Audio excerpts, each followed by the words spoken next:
Ces prochains jours, les minarets d'Alger et du reste du pays risquent de rester silencieux.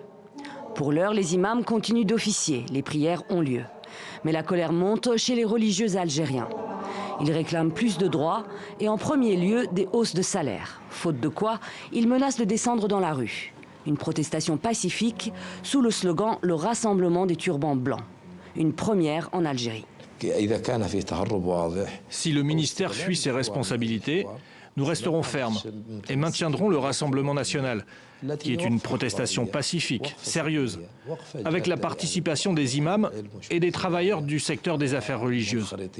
Une protestation pour exprimer nos maux et dénoncer la situation de notre métier. L'Algérie compte des dizaines de milliers d'imams, tous fonctionnaires de l'État. Ils revendiquent une réforme de leur statut, des hausses de leur salaire, mais aussi un logement, une voiture de fonction et plus de sécurité. Impossible, l'État n'en a pas les moyens, répond leur ministère de tutelle. Le ministre des Affaires religieuses a été clair. Il ne veut pas promettre une augmentation de salaire qu'il ne peut tenir.